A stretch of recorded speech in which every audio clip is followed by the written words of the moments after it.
Hi guys, this is Miss Sims. This is the 1920s Part 1 notes. So we're going to go through this. Like the last times, I have posted a fill-in-the-blank notes guide that goes with this. You have two different options. You can either print that guide out if you have a printer at home, fill it out, and then you can just take a picture and submit that. Or if you don't have a printer, it's not a big deal. Just write your own notes, but don't feel like you need to write every single word that I have on the slide here. Just write the important stuff. But I've seen a couple of you guys, the notes that you're writing on your own, for like a 30-minute presentation, you're writing down like 3 lines. That's not going to be enough, okay? So if you need an idea of what the important things are, you can still look at the fill-in-the-blank note guide, okay? I've also had a couple students that have taken the note guide and they have typed into it. That's completely fine with me, okay? So let's go ahead and get started. I go full screen. Okay, so this is the 1920s. So a lot of this is going to deal with culture, which makes it a lot more interesting. A lot of this is coming as a result of the economy and what happens at the end of World War I. So we do have to mention some of those things. Okay, you're going to notice the picture on the left. There's going to be a big movement within the African American community, within dance, within art, within culture in general. And so you're going to see African-American culture kind of jump into the mainstream. And we'll talk about some of that as well. Okay, on the right, you've got a picture. These girls are what you would call flappers. And there's just going to be a huge transition between what was expected of women from 10 years prior to this. Okay, so let's go ahead and get started. So first we have a warm-up question. This is just to get your brain thinking. So what I'd like for you to do is just pause the video right now, answer this question somewhere on your note sheet at the top, wherever. Just take a second and think about that. Okay, I'm going to go ahead and go on, but again, you can pause the video right now to do that warm-up. Okay, so World War I just ended, and so we've got to kind of figure out, okay, where are we at? What are some things that are going on, and how does that affect this unit? Foreign policy. Remember, foreign policy means what's going on in the rest of the world, okay? The United States is going to move towards isolationism. That's another one of those big words that just break it down. So it sounds like the word isolate. So the United States is going to move towards a policy where we don't want to get involved with a lot of other people's stuff. We want to just do what America is doing. Okay, we don't want to get involved with any squabbles or any trouble in Europe, and that's going to be because of World War I. Okay, so part of the way that we move towards isolationism is we reject that idea of the League of Nations. If you guys remember from the notes, the last set of notes that you guys took, that was Woodrow Wilson's idea. That was the President of the United States idea, and it's going to be rejected. Okay, and so the United States is not a part of it, but other European nations are. Mainly because we're not a part of it, it's going to end up failing because we're a major world power, and whenever you have one of the major powers not participating, it's going to end up failing. But it is going to be the kind of the forerunner to the United Nations, which is around today and is very successful. Well, people argue about that, but anyways. Foreign entanglement, that just means like getting involved with other countries. Okay, so there's going to be this pact that is called the Kellogg-Briand Pact. It's passed by Congress, and basically it does not allow the United States to get involved in what's called an offensive war, meaning that if someone messes with us, we can retaliate. That's defense, but we can't go and just start a war over something. Okay, so if you guys remember with the Spanish-American War, that's kind of a question. So we're at that point trying to get Spain involved in a conflict so that we can take their colonies. So that would be considered probably an offensive war. Okay, so no offensive wars, only if we're attacked first. Okay, social policy. So what's going on in the world? So the previous units, we've talked a lot about immigration and people moving to the United States for jobs. That is going to be halted. It's going to be slowed down. So there are quotas on immigrants coming from specific areas. Specifically, China is going to be a big one because the railroad is done now. So we had used Chinese immigrants and Irish immigrants to build the railroads, the Transcontinental Railroad, and now that's over. So now they don't really want many more Chinese or Irish immigrants coming in. Okay. And different countries are going to have different limits set on them. And again, one of the big fears is this idea that communism is going to spread. So this is called the Red Scare. So if you guys remember during World War I, Russia just kind of backed out of the war in the middle. Well, part of that was because there was the Russian Revolution where the communists took over. Okay. And that was called the Bolshevik Revolution. Okay. So that really freaked a lot of people out. Okay. So a lot of business owners in Russia, they lost their property. And that's going to scare a lot of wealthy people in the United States. Okay. The Sacco and Vanzetti case, you guys are going to read about that a little bit later. And the Palmer Raids, you're also going to read about that. But again, this is just fear of communism and it's spreading. This is going to come back around a couple times in history for us, particularly when the Cold War happens after World War II ends. So just this fear of communism it's a real thing. Okay. All right. And economic policy. So money, that's what we're thinking about money. Everyone is moving towards a pro-business, cutting taxes on businesses, on cutting taxes for the wealthy, encouraging investments, trying to get the economy back rolling. And we're going to see how that's going to work out. Okay. All right, so the big thing that is going to drive the economy is going to be the car. Okay, keep in mind, there have been cars prior to this. So the Vanderbilts, so they're the ones that built the Biltmore House. They had their own car prior to World War I. But the cars during this time, like prior to this time period, were kind of like private jets. People have them, but not a lot of people have them. They're very expensive. They're just unreliable. You pretty much have to keep a mechanic, like your own personal mechanic, on your staff. It's just not great. Okay. That's going to change with Henry Ford. So the automobile industry is going to change completely. The production assembly line, you guys have learned about this probably 100 times, but basically what it's going to do is it's going to make the car a lot cheaper to buy. And also the way that Henry Ford sets up his assembly line factory is going to create higher wages, lower hours. And this is going to be the first time that people are going to get weekends off. Prior to this, people had Sundays off, and that was expected that you go to church and spend that time with family. But having a day like a Saturday that you can just go and do stuff, that didn't really exist. Okay. So that is a very, very, very important thing that happens is the way that Henry Ford does his factory is going to change a lot of stuff, and then the car itself is going to change a lot of things. Okay, so by the 1920s, cars are now affordable. 20 years earlier, not so much. All right. As cars begin to grow, other industries are going to grow. Okay. So the steel industry. So cars, the frame of a car is built from steel. Glass. So think of like the windshield. Rubber. That's what the tires are made out of. Asphalt for roads. Wood, gasoline, insurance, even fast food. All of these things happen because people have cars. And so as a result of people having cars and people driving cars, it makes other industries grow. Also, people now have the ability to drive into work, okay? So because of that, we're going to see suburbs are going to explode. So this idea of neighborhoods outside the city. So prior to this time period, if you worked in a factory, then you lived inside the city near the factory, so you could walk or take the bus or something like that. Well, now people are able to move out further away because they have the ability to drive in. Okay. All right, another thing that's important for the economy. People start what's called a consumer revolution. A consumer is just someone who buys stuff.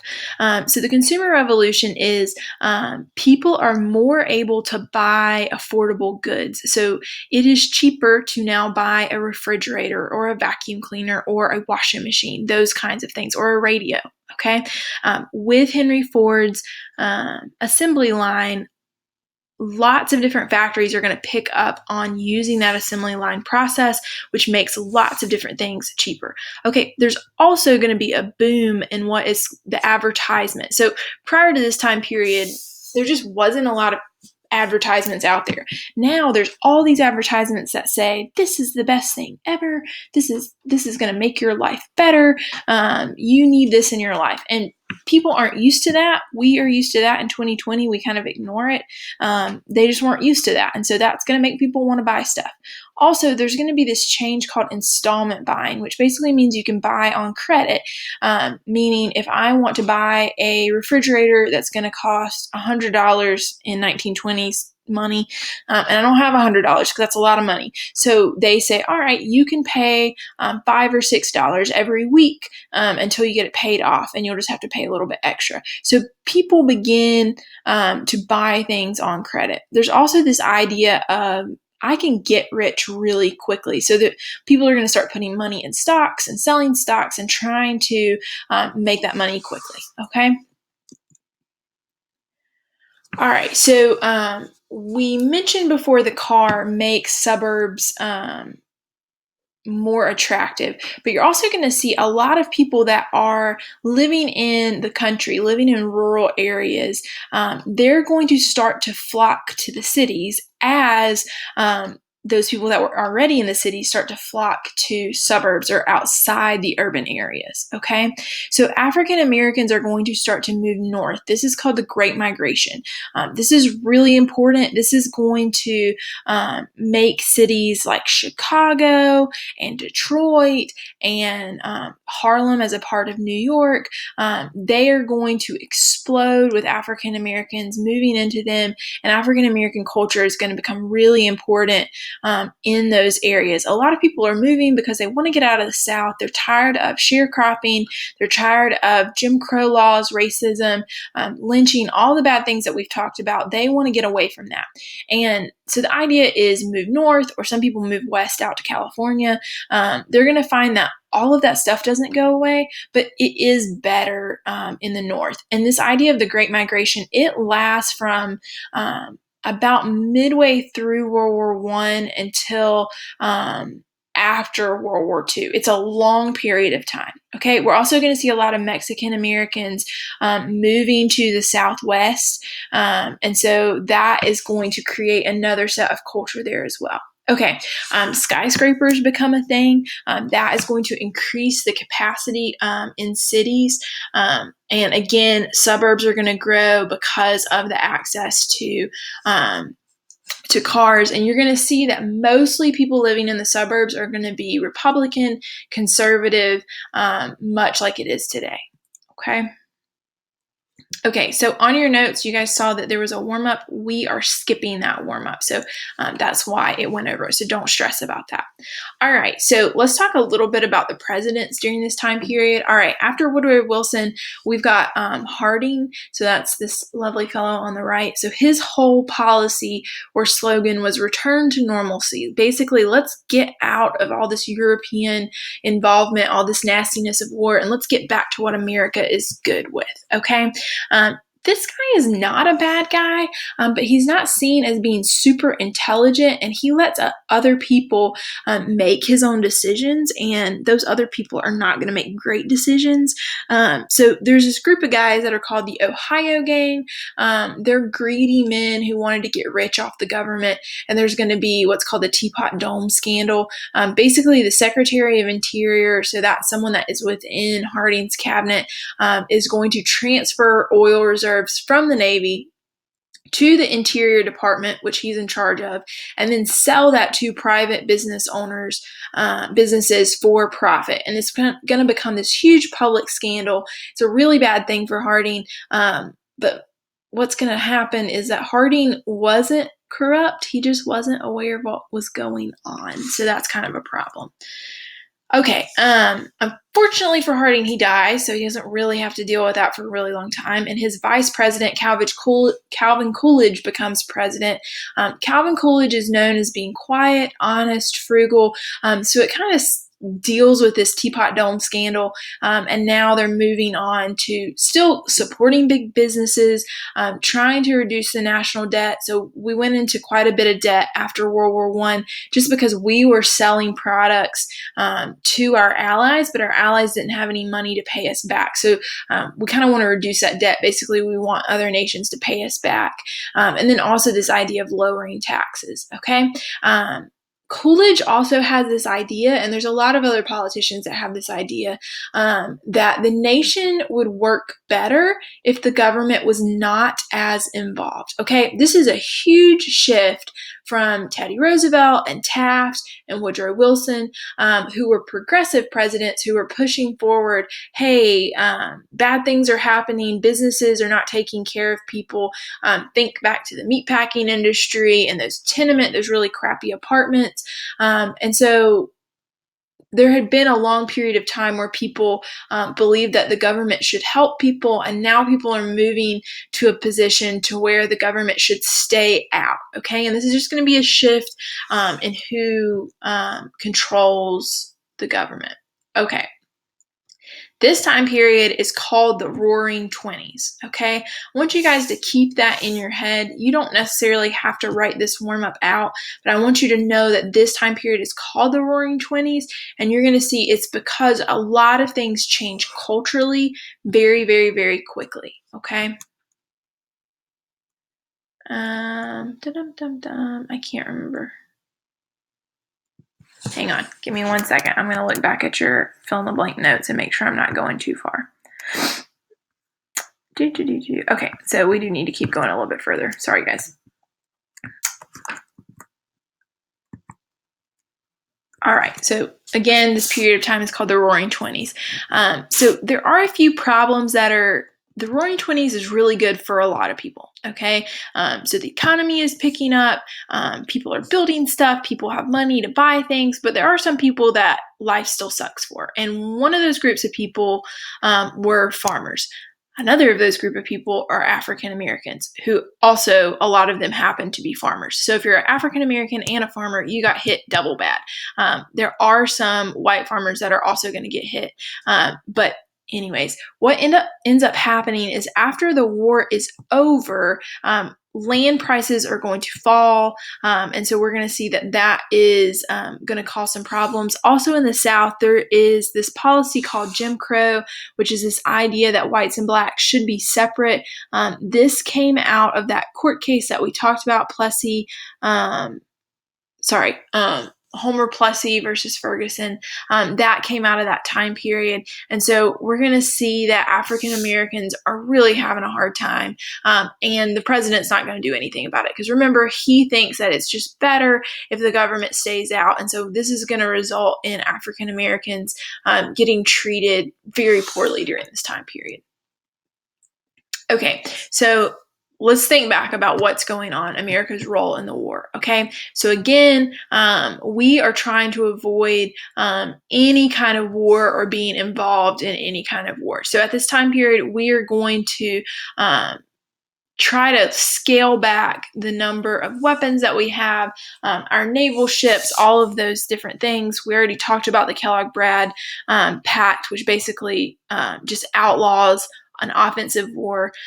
We also believe Great Britain and France need to pay back their war debts. We need that money. That's basically what we're saying at this point. But Great Britain and France could not do that. They don't have any money because Germany has not made their war reparations, which are payments that Germany is supposed to pay because they are getting all of the blame for the war. So the idea is if Germany can pay back Great Britain and France, then Great Britain and France can pay back the United States. Okay, so here's our solution. It's called the Dawes Plan.